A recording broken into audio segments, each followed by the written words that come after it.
Magandang umaga po sa ating lahat, mga kapatid. Magandang umaga po, Father. Pangalawang araw ng ating nobenaryo sa karangalan ng ating mahal na patron, San Pablo ng Cruz. At narinig natin sa ating nobena kung ano yung mahalagang dapat pagnilayan sa ikalawang araw ng nobenaryo. The Innocence of Saint Paul of the Cross. Ipinagkaloob ng Diyos sa Kanya ang napakaganda at napakalaking biyaya, manatiling walang malay sa anumang kasalanan. At sinikap ni San Pablo ng Cruz na simula pa sa kanyang pagkabata hanggang bago siya humarap sa kamatayan, panatilihin niya ang kanyang tinatawag na kawalang malay sa kasalanan. Itinuring niyang isang nakakatakot na bagay at hindi magandang dapat gawin ang magkasala. Kaya patuloy siyang lumalapit at humihingi ng biyaya sa Diyos na manatili sa kanyang tinatawag na kawalang malay sa kasalanan. At ipinagkaloob ito ng Diyos sa kanya.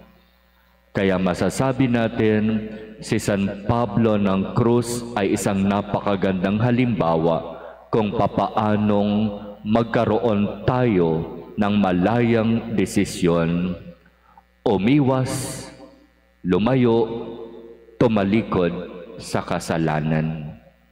Kung sinasabi natin, ang hirap namang gawin kasi na lumayo, umiwas, tumalikod sa kasalanan, tao lang. Kung sinasabi natin yon, bakit nagawa ni San Pablo ng Cruz na manatili na talagang halos hindi nagkasala sa kanyang buhay? Kung minsan, kailangan lang talagang humingi at magdasal. Kailangan maging malinaw ano ang gusto mong hingin sa Diyos. Ano yung gusto mong ipagdasal sa Diyos? At dapat yung ipagdarasal natin na yon ay malinaw sa atin na gusto nating gawin sa ating buhay.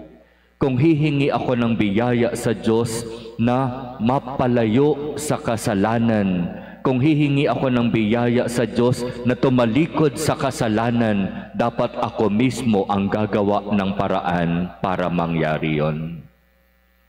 Nasa Diyos ang awa. Nasa atin ang gawa. Gawin natin kung ano yung kaya nating gawin para makaiwas, makatalikod at lumayo sa kasalanan.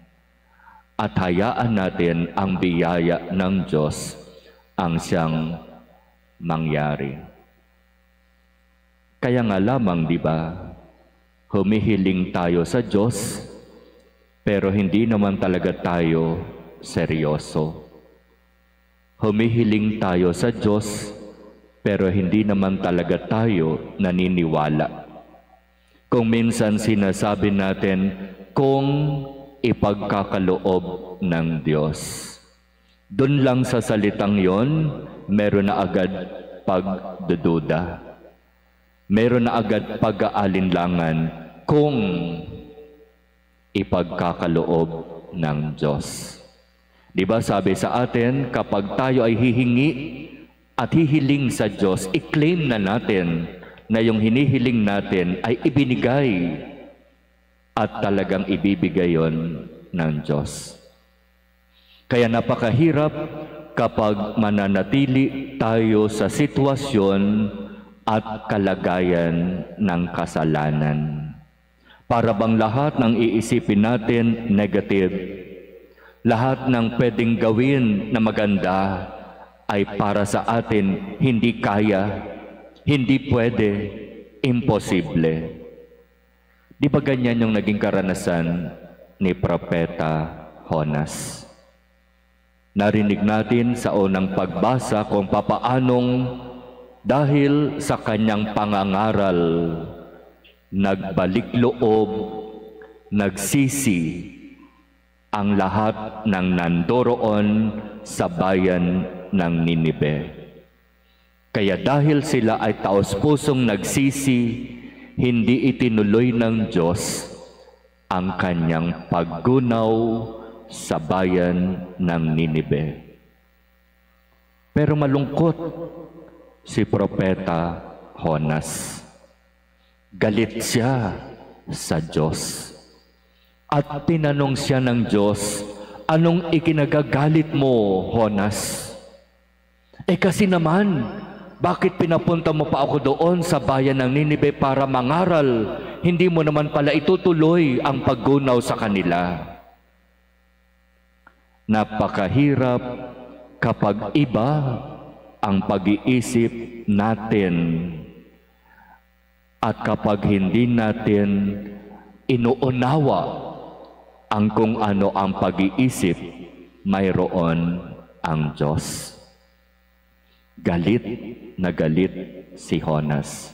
Kaya umalis na naman siya, lumayo na naman siya, at nagpunta siya doon sa isang lugar kung saan wala man lamang anumang puno na kung saan nung siya'y maupo sa bato, uminit ng napakatindi ang araw. Wala man lamang lilim para siya ay masilungan. Pero anong ginawa ng Diyos? Sabi sa unang pagbasa, nagpatubo siya ng isang halamang mataas kung saan ang mga dahon nito ay halos ang siyang magbibigay lilim kay Jonas. At natuwa si Jonas, ay salamat, hindi ako nainitan sa napakatindi at nakapapasong init ng araw. Salamat sa lilim.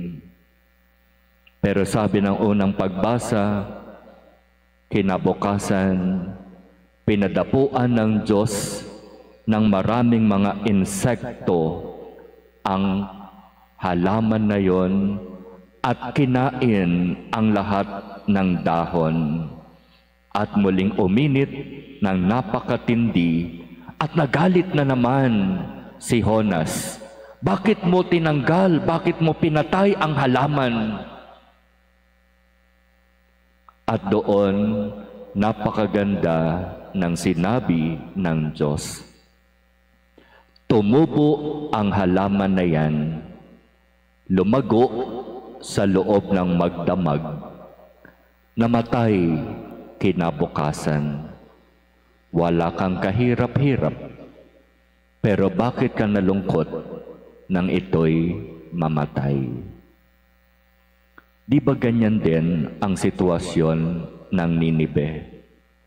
Naririyan ang bayan ng Ninibe, hindi mo alam kung paanong nangyari na sila ay naririyan, naging maunlad sila, at dumating sa punto na sila ay nakalimot sa Diyos, mas pinili ang magkasala at mamuhay sa kasalanan. Pero nagsisi at nagbalik loob sa akin. Di ba dapat kang matuwa dahil sila ay nagsisi? Mga kapatid, unawain nating mabuti ang kwentong ito tungkol kay Jonas, sapagkat malinaw ang kwentong ito ay kwento ng isang taong mas pinipili ang magkasala kaysa sumunod sa Diyos.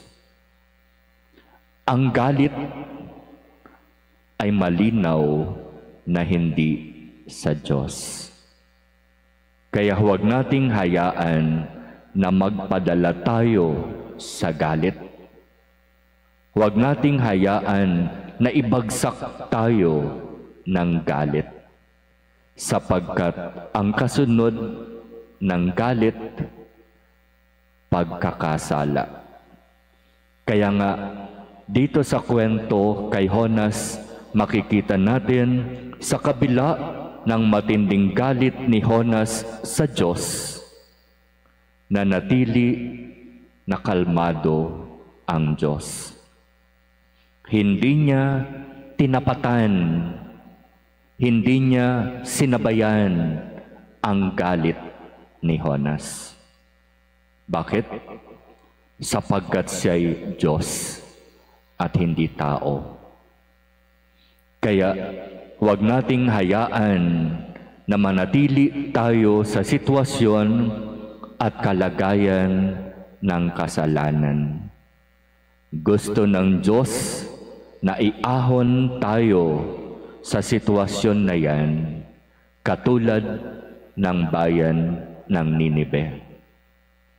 Kaya magkaroon nawa tayo ng malayang desisyon na magsisi, magbago ng buhay, at katulad ni San Pablo ng Cruz, mamuhay sa kalinisan.